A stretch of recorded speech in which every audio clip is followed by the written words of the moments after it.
Assalamualaikum warahmatullahi wabarakatuh. Pada kesempatan kali ini kami dari tim Merah akan menjelaskan tentang peraturan IMB dan KRK tentang proyek rumah hunian satu lantai di Kabupaten Sukoharjo. Sebelum kami mulai materinya, alangkah baiknya kami memperkenalkan diri kami terlebih dahulu. Saya sendiri adalah Ilham Zaki Hamdani, NIM K151938. Saya Arita Rina dengan NIM K151914. Saya Rahmi Janti Anggriana dengan NIM K151904. Saya Rizky Aprilito dengan NIM K1519062. Saya Salsa Mega Maypada, NIM K1519080. Untuk materi yang pertama akan dijelaskan oleh Saudari Rara. Dipersilakan.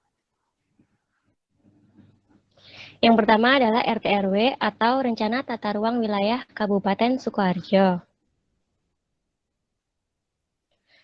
Rencana Tata Ruang Wilayah Kabupaten atau Kota adalah rencana tata ruang yang bersifat umum dari wilayah kabupaten yang berisi tentang tujuan, kebijakan, strategi penataan ruang wilayah kabupaten, rencana struktur ruang wilayah kabupaten, rencana pola ruang wilayah kabupaten, penetapan kawasan strategis kabupaten, arahan pemanfaatan ruang wilayah kabupaten, dan ketentuan pengendalian pemanfaatan ruang wilayah kabupaten.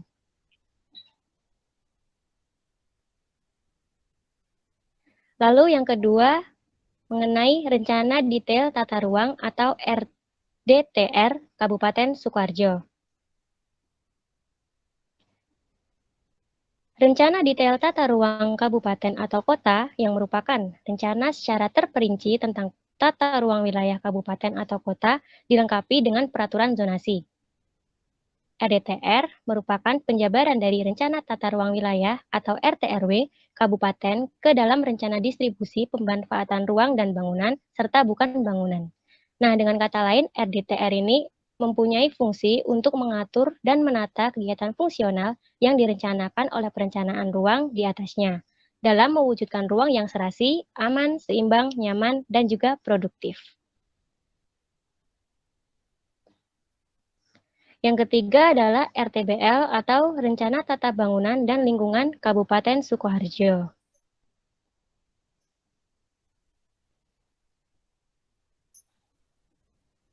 Jika merujuk pada Peraturan Menteri Pekerjaan Umum Nomor 06/PRT/M/2017, yang dimaksud dengan RTBL atau Rencana Tata Bangunan dan Lingkungan adalah panduan rancang bangun suatu kawasan untuk mengendalikan pemanfaatan ruang yang memuat rencana program bangunan dan lingkungan, rencana umum dan panduan rancangan, rancangan investasi, ketentuan pengendalian rencana, dan pedoman pengendalian pelaksanaan.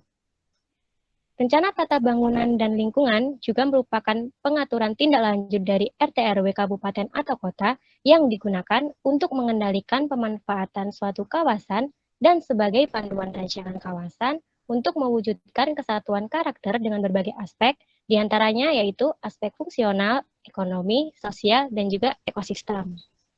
Dengan adanya RTBL ini, diharapkan kita mendapatkan gambaran tentang kemampuan daya dukung fisik dan lingkungan sehingga mampu membuat perencanaan pengembangan bangunan yang mengangkat nilai kearifan maupun karakter khas lokal sesuai dengan spirit dan konteks kawasan perencanaan. Lalu selanjutnya Peraturan Daerah Kabupaten Sukoharjo yang akan dijelaskan oleh Saudara Rahmi Janti Anggriana. Saya akan melanjutkan dari Arita Rina, yaitu Peraturan Daerah Kabupaten Sukoharjo Nomor 9 Tahun 2010 tentang bangunan gedung di Kabupaten Sukoharjo. Bagian ketiga, persyaratan teknik bangunan gedung, paragraf 1, persyaratan tata bangunan. Pasal 23 yaitu yang pertama, setiap mendirikan bangunan gedung, fungsinya harus sesuai dengan peruntukan lokasi yang diatur dalam RT/RW, RT/DRK, dan atau RTBL. Yang kedua, setiap pembangunan di atas jalan umum, saluran, atau sarana lain yang meliputi sarana dan prasarana jaringan kota atau di bawah atau di atas air, pada daerah hantaran udara atau transmisi, tegangan tinggi atau di bawah tanah, harus mendapat persetujuan Bupati dengan memperhatikan pertimbangan teknis tim ahli bangunan gedung dan dengan pendapat publik. Yang ketiga, dalam hal terjadi perubahan RT RW, RTDRK, dan atau RTBL yang mengakibatkan perubahan peruntukan lokasi, maka fungsi bangunan gedung yang tidak sesuai dengan peruntukan yang baru harus disesuaikan. Gedung kerugian yang timbul akibat perubahan peruntukan lokasi sebagaimana dimaksud pada ayat 3, pemerintah daerah memberikan penggantian yang layak kepada pemilik bangunan gedung sesuai dengan peraturan perundang-undangan yang berlaku.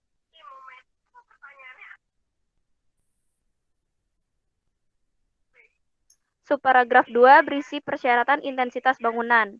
Ada pasal 25 yang pertama persyaratan kepadatan ditetapkan dalam bentuk KDB maksimal. Kedua, setiap bangunan yang dibangun dan dimanfaatkan harus memenuhi kepadatan bangunan yang diatur dalam KDB sesuai dengan yang ditetapkan untuk lokasi atau kawasan yang bersangkutan. Yang ketiga, KDB ditentukan atas dasar kepentingan pelestarian lingkungan atau resapan air permukaan tanah dan pencegahan terhadap bahaya kebakaran, kepentingan ekonomi, fungsi peruntukan atau fungsi bangunan, keselamatan dan kenyamanan bangunan. Dan yang keempat, ketentuan besar KDB sebagaimana dimaksud pada ayat 1 disesuaikan dengan RT/RW atau RTDRK atau RTBL untuk lokasi yang sudah memilikinya atau sesuai ketentuan peraturan perundang-undangan yang berlaku.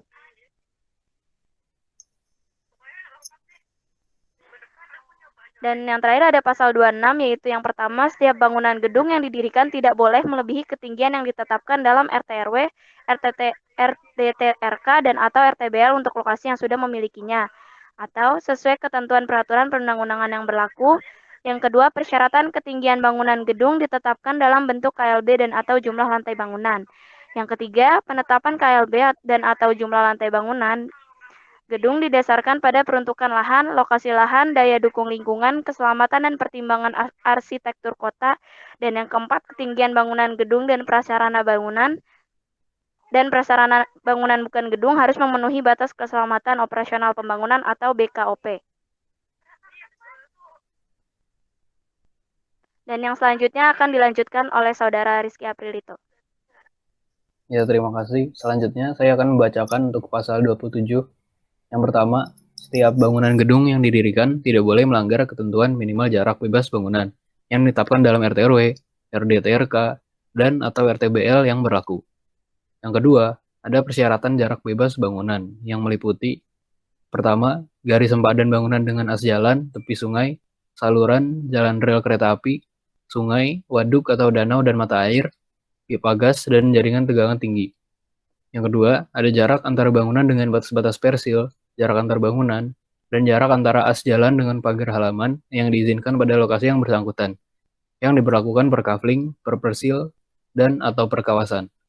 Yang terakhir, jarak bebas bangunan harus mempertimbangkan batas-batas lokasi, keamanan, dan pelaksanaan pembangunannya. Nah, poin pasal ke-27 ayat 3 berbunyi, penetapan garis sempadan bangunan dengan as jalan, tepi sungai, saluran, jalan rel kereta api, sungai, waduk atau danau dan mata air, pipa gas dan jaringan tegangan tinggi didasarkan pada pertimbangan keselamatan dan kesehatan. Ayat keempat berbunyi, penetapan jarak antara bangunan dengan batas-batas persil dan jarak antara as jalan dan pagar halaman yang diizinkan pada lokasi yang bersangkutan harus didasarkan pada pertimbangan keselamatan, kesehatan, kenyamanan, dan kemudahannya. Ayat kelima berbunyi, jarak bangunan dari bangunan yang berdampingan sekurang-kurangnya 1 meter dari batas tanah. Ayat ke-6, apabila jarak bangunan sebagaimana dimaksud pada ayat 5 kurang dari 1 meter, harus ada persetujuan dari pemilik tanah atau bangunan yang bersebelahan. Nah, untuk ayat ke-7, untuk ketentuan sebagaimana yang dimaksud pada ayat ke-6 tidak berlaku untuk bangunan kopel dan bangunan deret. Ayat ke-8, untuk bangunan gedung yang dibangun di bawah permukaan tanah atau basement, maksimum berimpit dengan garis sempadan pagar dan tidak boleh melewati batas-batas pekarangan. Ayat ke-9, dilarang menempatkan pintu, jendela, dan atau lubang angin atau ventilasi yang berbatasan langsung dengan tetangga atau yang dapat menimbulkan gangguan keleluasan pribadi tetangga atau lingkungan sekitarnya. Ayat ke-10 berbunyi, apabila tinggi tanah pekarangan terdapat kemiringan yang curam atau perbedaan yang tinggi antara jalan dengan tanah asli suatu perpetakan, maka tinggi lantai dasar ditentukan oleh instansi teknis pembina penyelenggaraan bangunan gedung, dengan memperhatikan pertimbangan teknis dari tim ahli bangunan gedung. Ayat ke-11, Penetapan ketinggian permukaan lantai dasar bangunan tidak boleh merusak keserasian lingkungan dan atau merugikan pihak lain. Ayat ke-12, tanah hak perorangan atau badan hukum yang berada di depan garis sempadan pagar apabila akan dijadikan tanah untuk jalan umum dan atau untuk kepentingan umum dan atau untuk tanah negara. Dilakukan dengan cara pengadaan tanah sesuai ketentuan peraturan perundang-undangan yang berlaku. Yang ayat ke-13, garis sempadan bangunan pada daerah berkepadatan tinggi yang diatur dengan rencana tata ruang dapat berimpit dengan garis sempadan pagar setelah memperhatikan lahan parkir kendaraan, kecuali garis sempadan bangunan terhadap jalur kereta api. Kemudian, ini merupakan lokasi dari tempat yang kami pilih, yaitu Sanggerahan Kerajaan Desa Gatak, Sukoharjo di Jawa Tengah dengan kode pos 57556. Untuk dimensinya, lebar tanahnya selebar 5,5 meter, panjang tanahnya sepanjang 19,7 meter, dan luas tanahnya seluas 108,35 meter. Dan ini merupakan gambaran dari Google Maps, yaitu lokasi dari tempat yang akan kita rencanakan di tanda merah ini.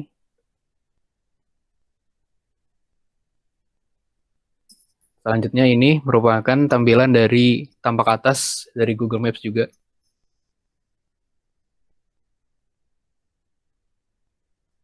Dan ini merupakan tampilannya di dalam peta rencana pola ruang dengan skala 1:50.000. Dan tempatnya merupakan yang ditanda lingkaran merah. Dan terakhir ini ada peta rencana struktur ruangnya. Lokasinya sama di sekitar sini.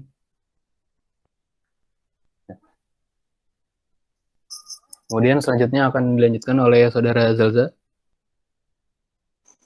Ya, saya akan menjelaskan tentang IMB atau izin mendirikan bangunan Kabupaten Sukoharjo.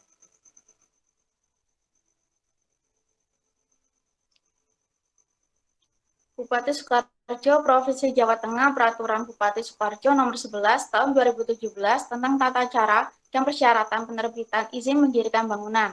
Bab 3 Pemberian IMB. Pada pasal 5, setiap orang pribadi atau bagian hukum yang akan mendirikan bangunan baru, rehabilitasi atau renovasi dan atau memugar bangunan wajib memiliki IMB. IMB tidak diperlukan untuk kegiatan sebagai berikut. Pekerjaan yang termasuk dalam pemeliharaan atau perbaikan ringan bangunan gedung yang tidak merubah denah bangunan. Bangunan arsitektur dan struktur bangunan kecuali bangunan yang dilestarikan. Membuat lubang-lubang ventilasi, penerangan, dan sebagainya yang luasnya tidak lebih dari 1 meter. 1 meter persegi, dengan sisi mendatar terpanjang tidak lebih dari 2 meter. Membuat kolam hias, taman, tiang bendera di halaman pekarangan rumah, patung-patung dengan ketinggian tidak lebih dari 2 meter, dan mendirikan kandang binatang peliharaan yang tidak menimbulkan gangguan bagi kesehatan, dan volume ruangnya tidak lebih dari 12 meter kubik.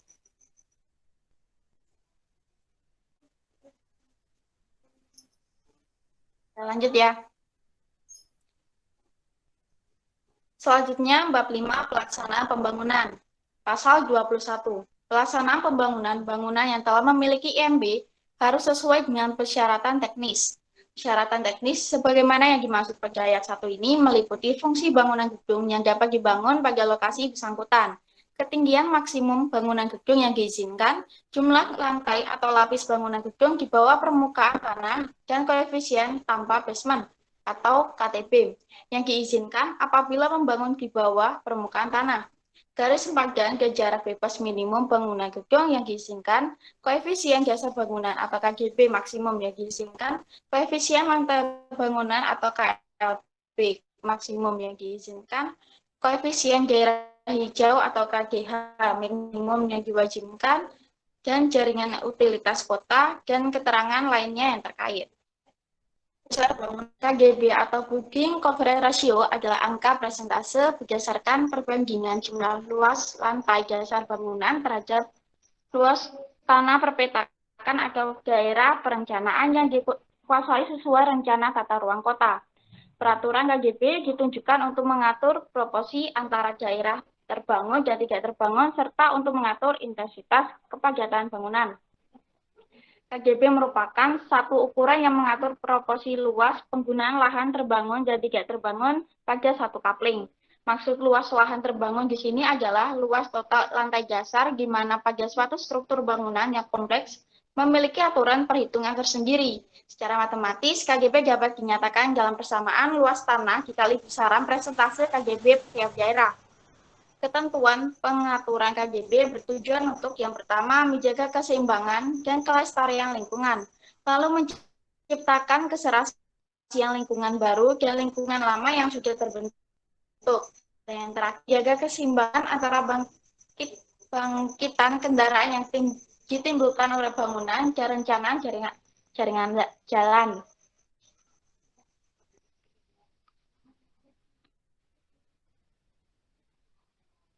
Selanjutnya,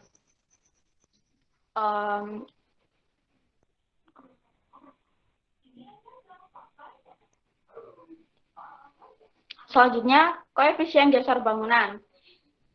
Di sini yang KJB koefisien dasar bangunan maksimal di daerah Sukoharjo adalah 50-80%.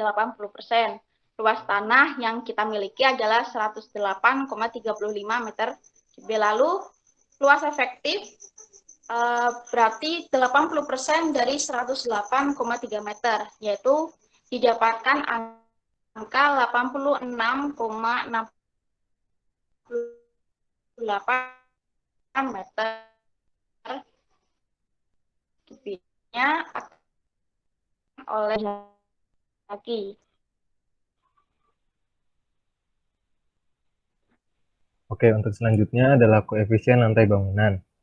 KLB atau Floor Coverage Ratio adalah besaran ruang yang dihitung dari angka perbandingan jumlah seluruh lantai bangunan terhadap luas tanah perpetakan atau daerah perencanaan yang dikuasai sesuai rencana teknis ruang atau kota. KLB merupakan ukuran yang menunjukkan proporsi total luas lantai suatu bangunan dengan luas coupling di mana bangunan tersebut berdiri. Secara matematis, KLB dapat dinyatakan dengan persamaan berikut. Besaran KLB adalah besaran KLB tiap daerah dikali luas tanah dibagi KDB. Untuk detailnya seperti berikut. KLB maksimal di Kabupaten Sukoharjo sebesar 5, luas tanah yang diketahui adalah 108,35 meter persegi, sehingga didapatkan KLB-nya 5 dikali luas tanah dibagi KDB, 5 dikali 108,35 dibagi 86,68, sehingga diperoleh 6,25. Sehingga koefisien lantai bangunan maksimal yang didapatkan adalah maksimal 6 lantai. Untuk selanjutnya, koefisien daerah hijau. Koefisien daerah hijau atau KDH adalah rangka persentase perbandingan antara luas seluruh ruang terbuka di luar bangunan gedung yang diperuntukkan bagi pertamanan, penghijauan, dan luas tanah perpetakan atau daerah perencanaan yang dikuasai sesuai rencana tata ruang dan rencana tata bangunan dan lingkungan. KDH sama dengan besaran KDH tiap daerah dikali luas tanah. Untuk detailnya, KDH di Kabupaten Sukoharjo adalah 15%, luas tanah yang diketahui sebesar 108,35 meter persegi, sehingga untuk mencari luas efektifnya 15% dikali luas tanah, 15% dikali 108,35, sehingga didapatkan besaran KDH-nya 16,2525 meter persegi. Selanjutnya, garis sepandan bangunan. GSB atau Building Demarcation Line adalah garis batas dalam mendirikan bangunan di suatu persil atau petak yang tidak boleh dilewatinya. Garis ini bisa membatasi fisik bangunan ke arah depan, belakang, ataupun samping. Lebar GSB biasanya dihitung 1/4 dari lebar daerah milik jalan dan ditarik dari batas garis sempadan pagar. Khusus untuk kawasan perdagangan dan jasa komersial, GSB minimum adalah 5 meter dari batas GSP, garis sempadan samping belakang bangunan, yaitu sempadan yang membatasi jarak terdekat bangunan terhadap garis batas samping atau belakang coupling. Dihitung dari garis batas coupling terhadap batas terluar samping atau belakang bangunan yang berfungsi sebagai ruang untuk pertimbangan faktor keselamatan antar bangunan. Untuk detailnya, GSB minimumnya adalah setengah dikali 4,6. 4,6 ini adalah lebar jalan yang diketahui ditambah 1 sehingga didapatkan garis padan bangunan di lokasi ini adalah 3,3 meter.